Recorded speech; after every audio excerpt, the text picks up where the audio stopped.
மாற்றம் செய்துவிட்டுத்தான் நான் இந்த நிகழ்ச்சிக்கு வந்திருக்கிறேன்.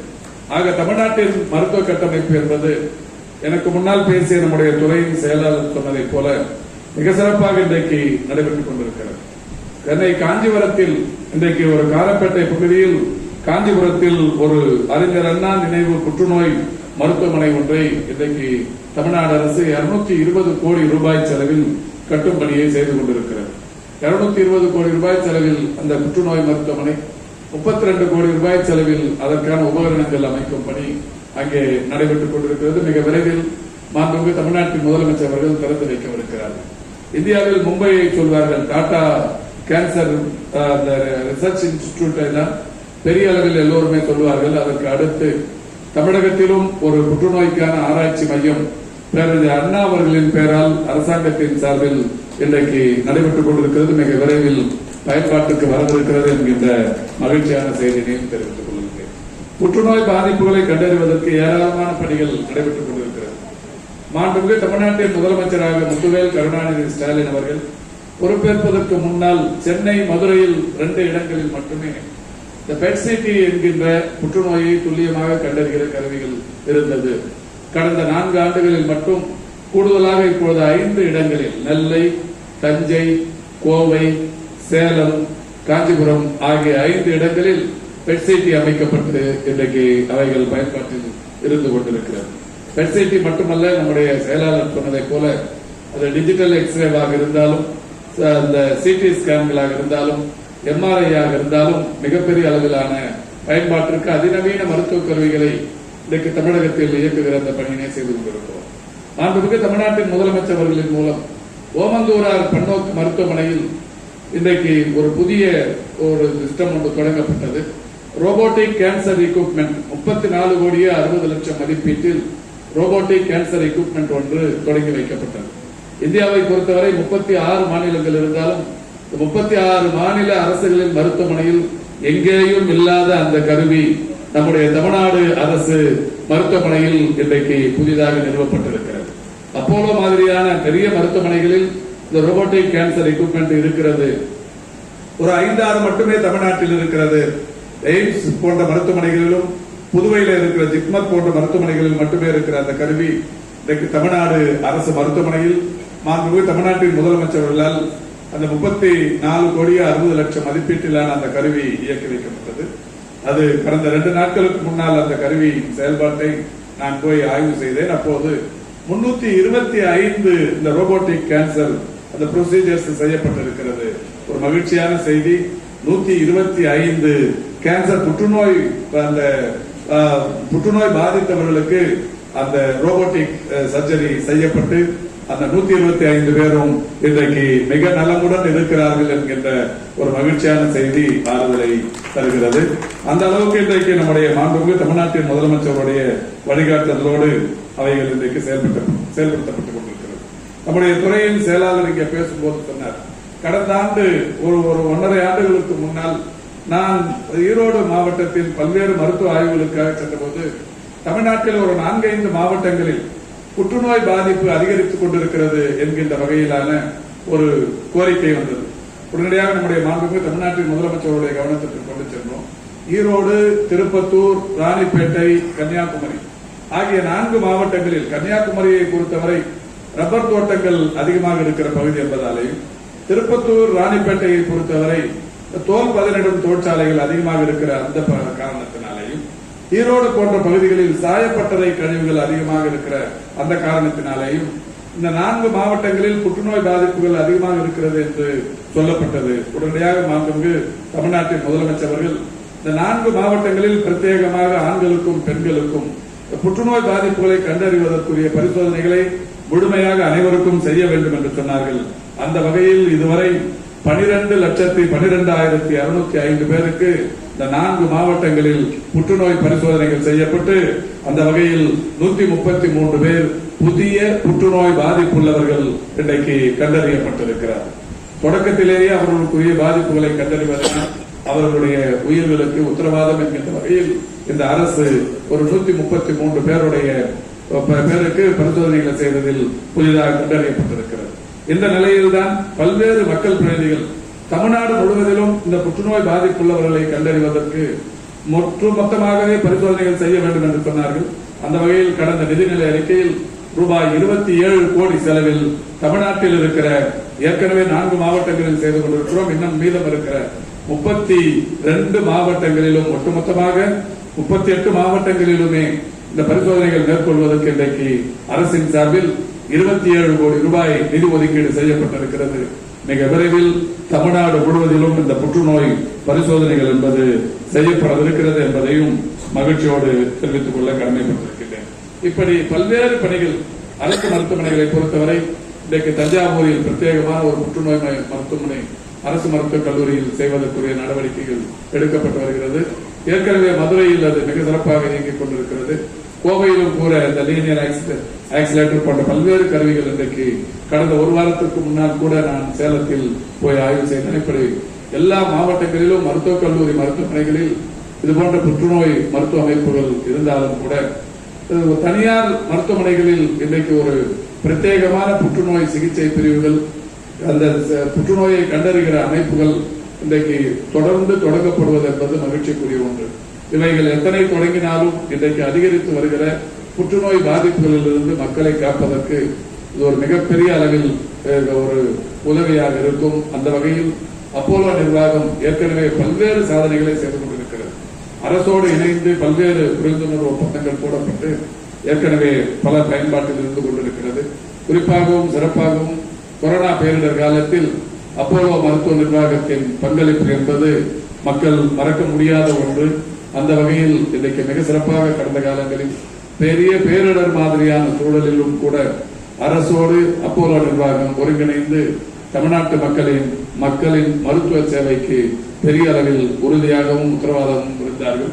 இன்றைக்கு ஒரு புதிய இந்த புற்றுநோய் சிகிச்சை பிரிவு இங்கே தொடங்கப்படுவது என்பது உண்மையிலேயே மகிழ்ச்சிக்குரிய ஒன்று. இப்படி இவருடைய மருத்துவ சேவையின் விரிவாக்கம் பெரிய அளவில் வளர வேண்டும் என்று வாழ்த்த கடமைப்பட்டிருக்கின்றேன்.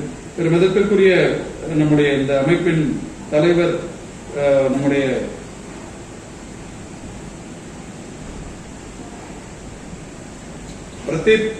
டாக்டர் பிரதீப் ரெட்டி அவர்களால் தொடங்கப்பட்டு இன்றைக்கு அவருடைய மகள்களான மரியாதைக்குரிய டாக்டர் பிரீதா ரெட்டி, சுனிதா ரெட்டி, சோபனா காமினேனி, டாக்டர் சங்கீதா ரெட்டி போன்றவர்களின் சிறப்பான பங்களிப்பினால் இந்த மருத்துவ நிர்வாகம் மிக சிறப்போடு வளர்ந்து வளம் பெற்றுக் கொண்டிருக்கிறது. பெருமதிப்பிற்குரிய இந்திய நண்பர் அர்ஷத் அவர்கள் இன்றைக்கு ஒரு சிறந்த இளைஞராக இந்த புற்றுநோய் துறையை அவர் கண்காணித்து இதை மேம்படுத்துவதற்குரிய நடவடிக்கைகளை எடுக்க தொடங்கி இருக்கிறார். நிச்சயம் உலக அளவில் புகழ்பெறும் அமைப்பாக அப்போலோ உருவாகும் என்பதற்கு இந்த பிரத்யேக சிகிச்சை மையங்கள் சான்று என்பதை மகிழ்ச்சியோடு எடுத்து கூறி வாய்ப்புக்கு நன்றி கூறி விடைபெறுகிறேன். நன்றி, வணக்கம். கட்டத்திற்கு கொண்டு செல்லுகிற வகையிலான ஒரு மகத்தான நிகழ்ச்சிக்கு வருகை தந்து எனக்கு முன்னால் உரையாற்றி சிறப்பித்திருக்கிற தமிழக அரசின் கூடுதல் தலைமைச் செயலாளர், மக்கள் நல்வாழ்வுத்துறையின் செயலாளர் பெருமதிப்பிற்குரிய திருமதி சுப்ரியா சாகு ஐஏஎஸ் அவர்களே, நிகழ்ச்சியில் உரையாற்றி சிறப்பித்து விட்டிருக்கிற அப்போலோ மருத்துவமனையின் செயலாக்க துணைத் தலைவர் பெருமதிப்பிற்குரிய டாக்டர் பிரீதா ரெட்டி அவர்களே, நிகழ்ச்சியில் பங்கேற்று உரை நிகழ்த்தி இருக்கிற குழுமத்தின் புற்றுநோயியல் மற்றும் சர்வதேச செயல்பாடுகள் அமைப்பின் இயக்குனர் திரு அர்ஷத் ரெட்டி அவர்களே, வருகை தந்து உரையாற்றி விட்டிருக்கிற புற்றுநோயியல் மற்றும் சர்வதேச செயல்பாடுகளின் தலைவர் திரு தினேஷ் மாதவன் அவர்களே, அப்போலோ சென்னை குழுமத்தின் தலைமை செயலாக்க அலுவலர் டாக்டர் ராகுல் மேனன் அவர்களே, வருகை தந்து சிறப்பித்துக் கொண்டிருக்கின்ற அப்போலோ குடும்பத்தின் மருத்துவர்களே, மருத்துவம் சார்ந்த களப்பணியாளர்களே, பத்திரிகை மற்றும் ஊடகவியலாளர்களே, உங்கள் அத்தனை பேருக்கும் முதலில் என்னுடைய நன்றியையும் வணக்கத்தையும் தெரிவித்துக் கொள்கின்றேன். எனக்கு முன்னால் உரையாற்றியவர்கள் எல்லாம் எடுத்து சொன்னதைப் போல அப்போலோ குழுமத்தின் பிரத்யேகமான புற்றுநோய் சிகிச்சை பிரிவு, புற்றுநோய் அமைப்பு மூன்றாவதாக இன்றைக்கு சென்னையில் தொடங்கப்பட்டுக் கொண்டிருக்கிறது. தமிழகத்தை பொறுத்தவரை 5 இடங்களிலும், இந்தியா முழுமைக்கும் 20 இடங்களிலுமாக புற்றுநோய்க்கு பிரத்யேக சிகிச்சை மையங்கள் அப்போலோ நிர்வாகத்தின் சார்பில் செயல்பட்டுக் கொண்டிருக்கிறது என்பது மகிழ்ச்சிக்குரிய ஒன்று. அநேகமாக இந்திய அளவில் இருக்கிற தனியார் மருத்துவமனைகளில் 20 புற்றுநோயியல் பிரத்யேக சிகிச்சை மையங்களை கொண்டிருக்கிற ஒரே மருத்துவ கட்டமைப்பு அப்போலோவாக மட்டும்தான் இருக்கும் என்பது என்னுடைய கணிப்பு. சென்னையில் இன்றைக்கு 3வது பிரத்யேகமான சிகிச்சை மையத்தை ஒரு அமைப்பை இங்கே தொடங்கி வைக்கிற அந்த நல்ல வாய்ப்பு எனக்கு கிடைத்திருக்கிறது. சென்னையில் 3 கேன்சர் சென்டர்ஸ் என்று சொல்லப்படுகிற மையங்கள் சென்னையில் அப்போலோ அமைப்பின் சார்பில் இயங்கிக் கொண்டிருக்கிறது. இதில் 2ஐ தொடங்கி வைக்கிற சிறப்பு எனக்கு கிடைத்திருப்பது என்பது மகிழ்ச்சிக்குரிய ஒன்று. ஏற்கனவே தரமணையில் இருக்கிற புரோட்டான் சென்டரை நான் சிறப்பு விருந்தினராக பங்கேற்கிற அந்த வாய்ப்பும் எனக்கு கிடைத்தது. இன்றைக்கு வானகரத்தில் தொடங்கப்பட்டிருக்கிற இதை தொடங்கி வைக்கிற இந்த வாய்ப்பும் கிடைத்திருக்கிறது. ஆக 3இல் 2ஐ தொடங்கி வைக்கிற இந்த அற்புதமான வாய்ப்பு எனக்கு கிடைத்திருப்பது உண்மையில் அந்த வாய்ப்பை தந்த நிர்வாகத்திற்கு என்னுடைய நன்றியையும் வணக்கத்தையும் தெரிவித்துக் கொள்கின்றேன். சென்னை மாநகரில் தொடர்ந்து புற்றுநோய் சிகிச்சை இந்த சிகிச்சைக்கான மையங்கள் என்பது வளர்வது அதிகரிப்பது என்பது அவசியமான ஒன்று. தமிழ்நாடு மட்டுமல்ல, இன்றைக்கு உலகம் முழுவதும் புற்றுநோய் பாதிப்புகள் என்பது பெரிய அளவில் இருந்து கொண்டிருக்கிறது என்பதை நாம் அனைவருமே நன்றாக அறிவோம். புற்றுநோய் பாதிப்பு விகித கணக்கீட்டின்படி 1 லட்சம் நபர்களில் 79.2% ஆண்களுக்கும் 96.6 பெண்களும் புற்றுநோயினால் பாதிக்கப்படுகிறார்கள். ஆண்களை பொறுத்தவரை ஒரு 80 பேரும், பெண்களை பொறுத்தவரை 80 பேரும், ஆண்களை பொறுத்தவரை 90 பேரும் 1 லட்சம் பேரில் புற்றுநோயினால் பாதிக்கப்படுகிற சூழல் உலகமெங்கும் இருந்து கொண்டிருக்கிறது. எனவே இந்த புற்றுநோய் பாதிப்புகளை கண்டறிவது, அவற்றுக்கு தீர்வு காண்பது என்கின்ற வகையில் சிறந்த சிகிச்சைகளை அளிப்பது எதிர்காலத்தில் மிகப்பெரிய அளவிலான ஒரு சவாலான விஷயம். அந்த வகையில் அப்போலோ நிர்வாகம் இன்றைக்கு மிக சிறப்பான வகையில் இன்றைக்கு 3வது மையத்தை சென்னையில் தொடங்கி இருக்கிறது. பொதுவாகவே எனக்கு முன்னால் பேசிய தமிழக அரசின் இந்த துறையின் செயலாளர், மருத்துவத்துறையின் செயலாளர் சொன்னதை போல, தமிழக அரசின் மருத்துவத்துறையும் தனியார் மருத்துவ கட்டமைப்புகளும் ஒன்றிணைந்து தமிழகத்தை இன்றைக்கு மருத்துவத்துறையில் ஒரு மிகப்பெரிய அளவிலான உலகமே உற்று நோக்கும் ஒரு மாநிலமாக மாற்றி இருக்கிறது என்று சொன்னால் அதிலே மிக இருக்காது. ஏதோ இது வார்த்தை ஜாலத்திற்காக சொல்லப்படுகிற செய்தி அல்ல. அண்மையில் ஒரு மாநாடு ஒன்று நடத்தப்பட்டது. உலக அயலர் தினத்தை ஒட்டி நடைபெற்ற அந்த மாநாட்டில் இந்தியா முழுமைக்கும் மெடிக்கல் டூரிசம் என்கின்ற வகையில் இன்றைக்கு இந்தியாவுக்கு வருபவருடைய எண்ணிக்கையில் 25% பேர் தமிழகத்திற்கு மட்டுமே வருகிற ஒரு நிலை என்பது இருந்து கொண்டிருக்கிறது. ஆக தமிழ்நாட்டிற்கு ஆண்டுதோறும் 15 லட்சம் பேர் இன்றைக்கு வெளிநாடுகளில் இருந்து மருத்துவ சேவைக்காக இன்றைக்கு தமிழ்நாட்டுக்கு வருகிற ஒரு நிலை இருந்து கொண்டிருக்கிறது. கடந்த ஒரு சில ஆண்டுகளுக்கு முன்னால் தமிழ்நாட்டில் நோய் பாதிப்பு என்றால் வெளிநாடுகளுக்கு செல்ல வேண்டிய நிலை இருந்தது. ஆனால் இன்றைக்கு உலகின் 70க்கும் மேற்பட்ட நாடுகளில் இருந்து தமிழ்நாட்டிற்கு மருத்துவ சிகிச்சைக்கு வரும் ஒரு நிலை இன்றைக்கு மாறியிருக்கிறது என்றால் அதற்கு அப்போலோ மாதிரியான மிக சிறந்த கட்டமைப்புள்ள மருத்துவமனைகள் இன்றைக்கு காரணமாக இருந்து கொண்டிருக்கிறது. ஒரு 30-20 ஆண்டுகளுக்கும், ஒரு 15-20 ஆண்டுகளுக்கு முன்னால் சென்னையை பொறுத்தவரை சென்னையில் இருக்கிற ராஜீவ்காந்தி அரசு மருத்துவமனையாக இருந்தாலும், எழும்பூரில் இருக்கிற குழந்தைகள் அரசு மருத்துவமனையாக இருந்தாலும், ஸ்டான்லி போன்ற மருத்துவமனைகளுக்கு பக்கத்திலே இருக்கிற ஆந்திரா, கர்நாடகா போன்ற மாநிலங்களிலிருந்து சிகிச்சைக்காக மக்கள் வருவது என்பது வாடிக்கையாக இருந்தது. ஆனால் அப்போலோ நிர்வாகம் சென்னையில் மிகப்பெரிய அளவில் பிரபலமாக தொடங்கியதற்கு பிறகு வடகிழக்கு மாநிலங்களில் இருந்தும் சென்னைக்கு சிகிச்சைக்கு வருபவருடைய எண்ணிக்கை இன்றைக்கு அதிகரித்திருப்பதற்கு அப்போலோ ஒரு காரணமாக இருந்து கொண்டிருக்கிறது என்பதை நாம் அனைவருமே நன்றாக அறிவோம். இன்றைக்கு அஸ்ஸாம், மேகாலயா, திரிபுரா, நாகாலாந்து, மிசோரம், மணிப்பூர் போன்ற வடகிழக்கு மாநிலங்களைச் சேர்ந்தவர்கள் ஏராளமான பேர் இன்றைக்கு அப்போலோ நிர்வாகத்தை தேடி வருகிற, அப்போலோ மருத்துவ சேவையை பெறுகிற ஒரு சூழல் இருந்து கொண்டிருக்கிறது என்பதை நாம் நன்றாக அறிவோம். புரோட்டான் மாதிரியான பிரத்யேக சிகிச்சை அமைப்புகள் இங்கே தொடங்கியதற்கு பிறகு பல்வேறு நாடுகளைச் சேர்ந்தவர்களும் தரமணையில் இருக்கிற இந்த பிரத்யேக புற்றுநோயியல் மருத்துவ கட்டமைப்பை இன்றைக்கு அதில் பயன்பட்டு வருவதை நாம் பார்க்கிறோம். அந்த வகையில் தமிழ்நாட்டில் இன்றைக்கு அரசும் தனியார் மருத்துவ நிர்வாகங்களும் ஏராளமான மருத்துவ கட்டமைப்பை தொடர்ந்து மேம்படுத்திக் கொண்டிருக்கிறது. கொஞ்ச நேரத்திற்கு முன்னால் கூட இந்த நிகழ்ச்சிக்கு நான் வருவதற்கு முன்னால் சென்னையில் கீழ்ப்பாக்கத்தில் 362 கோடியே 86 லட்சம் மதிப்பீட்டில் ஜப்பான் பன்னாட்டு கூட்டுறவு முகமை சார்பில் கட்டப்பட்ட ஒரு கட்டிடத்தில் சீமாங் என்று சொல்லக்கூடிய ஒருங்கிணைந்த தீவிர மகப்பேறு மற்றும் பச்சிளம் குழந்தை சிகிச்சை பிரிவு ஒன்றை தொடங்கி வைத்துவிட்டு வந்திருக்கிறேன்.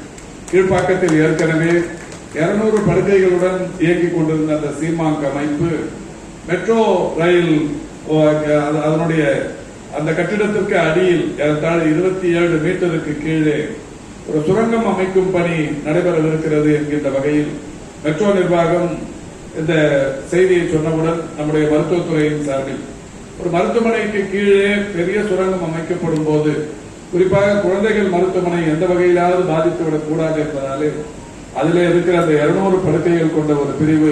Founder and Chairman Bhatma Vibhushan, Dr. Pratap C. Reddy, our Vice Chairperson Dr. Preeta Reddy, our Managing Director Ms. Sunita Reddy, Director Group Oncology and International Apollo Hospitals Mr. Harshad Reddy, President Oncology Group Oncology and International Mr. Dinesh Madhavan, Chief Business Officer Apollo Cancer Center Mr. John Chandy, CEO Apollo Anagaram Dr. Rahul Menon, our distinguished oncologist, clinician and the entire Apollo family, members of the media, Apollo project team, and all our distinguished guests who have joined us with their presence today.